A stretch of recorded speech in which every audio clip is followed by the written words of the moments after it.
Las Vegas, a world-class destination with sinfully delicious food and fun. We uncover both inside Jimmy Kimmel's Comedy Club. Located at the Link Promenade right on the world-famous Las Vegas Strip, we catch up with headliner Luenell.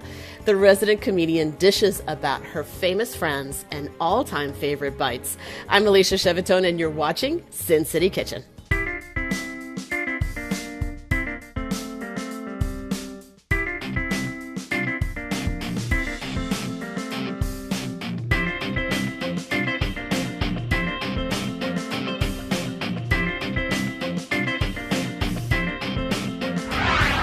Meet the man who makes your experience at JKCC unforgettable. Davey Galvin is the assistant GM and food and beverage host. Today, Davey will talk about what makes the Comedy Club and its most popular menu items so unique and perfect for Las Vegas. Davey, thanks so much for having us here. Welcome to Sin City Kitchen. It's great to be back here at the club. It's a pleasure to have you. Thank you. You know, the first time I was here, someone told me that this bar area and the living room area is actually a replica of Jimmy's house. And I just want to see, is that actually true, or was someone just messing with me? Nope, that's absolutely true. Jimmy came in here as they were building, or as they were coming up with concepts for the club. Mm-hmm. And he told the crew he wanted a bar that was like the one that he had at his house. So he took a handful of those guys out to his property out in California. Yeah. And they took pictures. And they came back and they built an exact replica. So when he came in to check on the progress, he came in and he was like, "What in the world? This I meant something like my house, not exactly my house, but." So now we can actually say, "Make yourself at home," and it can be real. One of the things that I really appreciate is that Jimmy is very, very hands-on, and I was actually shocked to see that he personally was able to rubber stamp our filming today. Mm-hmm. So I'm thrilled about that because he's my favorite late night host. I've been following him since the Man Show. So thank you, Jimmy. We're really, really happy to be here. No, he's very hands-on. Yeah. Everything on the menu has been approved by him. He is a foodie himself. Yeah. He the first time I met him, he was when we first opened. He arrived in his suit, like he's just looking like a 10, and comes in the kitchen. Got his hands dirty. He actually made us pizza, and wow. He loves pizza. That's like one of his big things. Yeah. So he was a gentleman. He says, let me show you how I like to make them. Yeah. He pulls out our crust and he makes it, and of course it's the best pizza you've ever seen, right? So no, he's definitely heavily involved in what we do here. And I appreciate you mentioning that because a lot of people probably don't know that Jimmy Kimmel is really, really into food, and that this is not only just a hot spot for comedy, but it's also a culinary destination for locals and for tourists. Whether or not you have a ticket to see the show, you could actually come in here and eat. And I was curious why, because most celebrities would just buy a restaurant down the street and have two different concepts. So why was it important for Jimmy to have both concepts, really, really good food, great comedy under one roof? Well, first of all, he's from Las Vegas, mm-hmm. and he wanted to have a comedy club where local talent could come and perform. Yeah. Where also locals could feel comfortable coming, because some clubs, like back in New York or San Francisco, it could be little seedy clubs. That wasn't the idea. He wanted a place where everyone could be comfortable. Yeah. And then food, it just kind of comes with it, because food's a very communal thing, and just like comedy brings people together, so does food. And I think those are probably his two favorite things. That's fantastic, and actually I would love to be able to keep talking in general, but the food is smelling so good and it looks so good that I just actually want to jump in a little bit into some explanations about what you brought us today, what you've prepared. Please take us through these dishes so that I can eat. Sure. So we have our chicken fingers and our brisket sliders. Our chicken fingers are our number one seller. Mm-hmm. People come here just for the fingers, which is fantastic. We brine them for about 48 hours. We hand bread them, fry them to order. We serve them with 4 different sauces. You can choose which sauce you like. We have our barbecue, our sweet chili sriracha, homemade ranch, and house-made buffalo. Wow. These are definitely, you're not going to find another chicken finger in the city like these. Well, and last time I was here, I actually heard that some of the staff actually went from restaurant to restaurant tasting different chicken fingers and reported back on what they like, what they didn't like, so that you guys could actually perfect the recipe, which is amazing. That's a lot of R&D, folks, that's gone into this. So I can't wait to taste a lot of thought went into making our chicken. We did. We went up and down the promenade, up and down the strip, high-end restaurants, local bars, and we just decided that we can make a better one. Yeah. And then so. Congratulations, too. And how about the sliders? The brisket sliders, this just kind of came about on a whim one night. We were just talking about we needed some sort of sandwich on the menu. And we loved this particular brisket. So I said, let's see what a brisket slider would taste like. Yeah. It's very simple. It has dill pickles, the barbecue sauce with the brisket, our coleslaw with just your traditional creamy coleslaw dressing. My favorite. And then we toast the bun, and it goes out just like this. Amazing. So thanks so much for joining us, Debbie. Coming up next, we're going to see the woman herself, Luenell. Come on back. Coming up on Sin City Kitchen, the original bad girl of comedy, Luenell. I cannot wait to eat more of this outstanding food, and I invite you all to come down to Jimmy Kimmel's Comedy Club to enjoy their phenomenal service and hospitality. And also, please get tickets on a Sunday or a Monday to visit my next guest. Her residency is being celebrated with me right here on Sin City Kitchen next. A place full of hopes and dreams. You get anything you want from this city. I like to go, everybody call it Sin City. I like to go jewelry shopping at the pawn shops out here. You know, people get the finger and they get to pulling out brandy, wedding ring and shit. I'll be right there to scoop that shit up. Thanks, Grandma. One of my favorite all-time female comedians and food lovers is here today. Luenell is one of the headliners here at Jimmy Kimmel's Comedy Club, and you can get tickets for the Fresh Out of Favors comedy tour happening Sundays and Mondays at 7:30 p.m. Welcome to Sin City Kitchen, Luenell. I'm so happy to have you here. Thank you. I'm happy to be here. Yes, we're at Jimmy Kimmel's Comedy Club celebrating your residency. Yes. Congratulations. Thank you. Very excited to talk to you. And in particular, we have a Northern California connection. I was born in the South Bay. I know you spent many years in the East Bay. We were just talking about the fact that you were up filming your Netflix special, and that the night before that you were at the Punchline.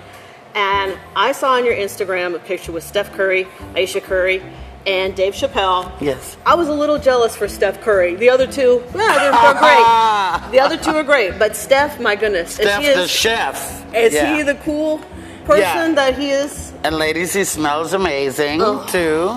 But Aisha is a whole snack. They're very, very cute together. And it's good to see that in the horse world of athletics, which it can sometimes be. But they're very, very loving, very sweet, and it was great to meet them like that. Let's talk about the Bay Area for a little bit, because it's a very culturally diverse place. Yeah. And even if you live in a neighborhood where everybody looks the same, because you're in the community, you are just exposed to so many types of people. Absolutely. So many different types of cuisines. Yeah. And I went to an urban high school, downtown San Jose, Notre Dame High School. And that is when I was really sort of exploding with experiences, meeting Filipino friends, I had Hair Bear friends. They called me Weta, by the way. I haven't forgotten Latina friends. Yeah. But that's when I had lumpia for the first time. A lot of really good memories from the Bay Area. And I'm just curious, so when you go back home, like you were just back, not that it's home, but when you go back, what's the sort of food that speaks to you when you go back? Well, first of all, this is going to sound trite, but the best hamburger I've ever had in my life come from a little greasy chain in Oakland called Quarter Pound Burger. Wow. The bun that they have has not changed in all these years, even though the chain there's only a few left, maybe even just one. But I went to Quarter Pounder Burger on Christmas Day. Hey. Christmas Day. Who eats a burger? Me. Guess what? Got the munchies, went back, and they was closed for the rest of the day because it was Christmas. I was going to eat 2 Quarter Pounders, so that, and then there's a barbecue chain of friends that I have. Everett and Jones Barbecue is in Jacqueline Square in Oakland, and I go there, and they got the greatest sauce.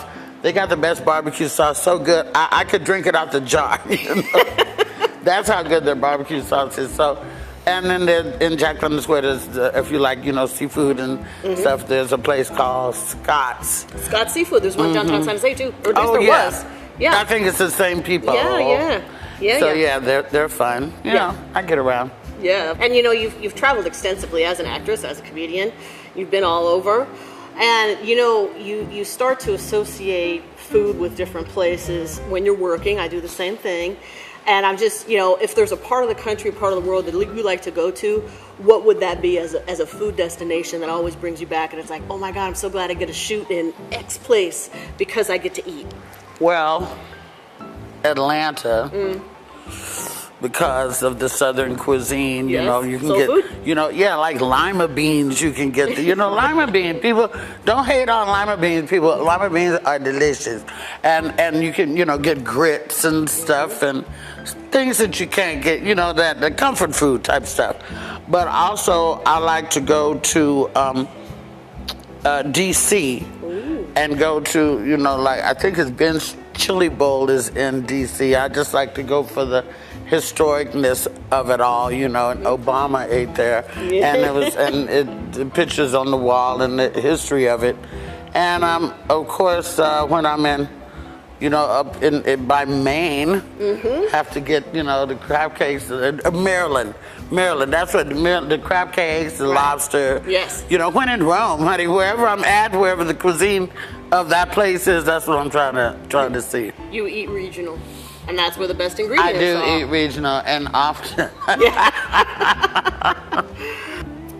What advice do you have for women, for people of color, people that are underrepresented in general, no matter their industry, if they're trying to make a change, a cultural change, and bring some diversity to their industry, what advice do you have for those people?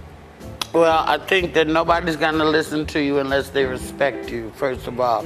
So you have to have the respect of the people and people in the industry. You have to, if you're trying to do this, you need to do the things that make people set themselves apart from other people. Be on time. Yes. Be professional. Be courteous. Don't do blow. Don't drink too much and try to know what you're doing. And then when you get the respect of people, you're able to make more suggestions or make subtle movements and things like that. And it's just a little bit at a time. But I believe that Las Vegas knows what the future holds, and the future holds diversity. Las Vegas doesn't really, as far as I'm concerned, I could be wrong. It could still be old school underground, I don't know. But to me, from what I can see, Las Vegas wants the best of the best. Yes. No matter who they are. They want the best chef. They don't care if he came from Indonesia or if he came from Watts or Chicago. Yeah. They want the best of the best, and people are getting a chance to come here and be that. Vegas is popping like popcorn. It's exploding. And there's work here for anybody who wants to work. If you're coming, you're dedicated, and you have, 1 million followers, that don't hurt. Not me. I do. She does. Congratulations on that. That's amazing. That's amazing. I don't know how that amazing. How does food unite us, and how does food divide us? I was just listening in the car on the way here, and on the radio they were playing Dear Mama by Tupac. And he has a line that says, Mama made miracles every Thanksgiving, which to me resonated with me, because you can have a great Thanksgiving even with what you got. Maybe you may not have a turkey, you may not have a ham that year, maybe you just have green beans and mashed potatoes or something like that, but that's your Thanksgiving. So I think that food unites us because everybody needs it, first of all, and I think that it is a comfort type thing to sit at the table. That's always been like the heart of the home, at the table, and I think that people relax and are themselves when eating, and it's a happy environment when the food is good. Now, if the food's not good, that's a whole nother show. But I think food can divide us also, because a lot of stuff that is known as maybe a culinary delight or a delicacy in other countries. It looks like something on Fear Factor to us, and vice versa, I'm sure, you know. So I'm not open to just, I'm not one of those girls that just try anything. Oh, these cockroaches are delicious. They're a delicacy in our country. Miss me with that. These worms, we got no. And I saw some stuff on Instagram during the corona. I don't know. There's some things I'm slowing down on a little bit. I'll tell you off camera. But it can divide us in that way. But food is great. Everybody needs it, and everybody makes it. Feeling like you're at home, and the joy of that when you get to share food with people. I want to congratulate you again on the purchase of your home here in Las Vegas. Very, very exciting. But you realize that now that you're a resident, you're going to have to hear a lot more local people bitch and complain about the Strip and what it means and the traffic and all this and that. Then move. And I mean, I'm sick of it. I just want to let you know. Move in. Ain't nobody got no gun to your head to say move to Colorado or whatever you want to do. Get out. We need the room. If you don't like it, leave. You know what it is. Well, it's just like I live in LA and Las Vegas. Yeah. Los Angeles traffic. This is nothing compared to the LA traffic, which is nothing compared to the New York traffic. If you know what it is, you deal with it. I don't know, eat an edible, do whatever you got to do, but just don't try to rush anywhere. Right. If you prepare yourself and you give yourself 2 hours to get anywhere, you'll be fine. But if it's like, I got to be downtown in 25 minutes, and now you're mad because there's traffic. Right. Well, you knew that. Then you stress yourself out. Govern yourself accordingly, honey, and deal with it. Thank you so much for being on Sin City Kitchen.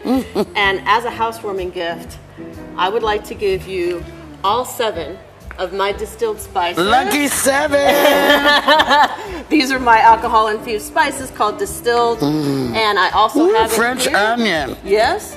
There's my card in there too, so if you want to have a little distilled party at your house, I'd be happy to cook for you at any time and welcome you to the community. Absolutely. It would be my pleasure. Look who's in the community, everybody. They done fooled around and let a real one in. Hey! Thank you very much, and I love the presentation is everything, everybody. Yes. Love this. Thank you so much. Thank you for watching Sin City Kitchen, and thank you, Davey and Luenell, for joining me. If you want to try distilled spices, you can find them by visiting distilledspices.com. Check out my latest sinfully delicious recipes, cookbooks, events, and appearances at dinkcuisine.com. I'm Alicia Shevetone. See you next time right here on Sin City Kitchen.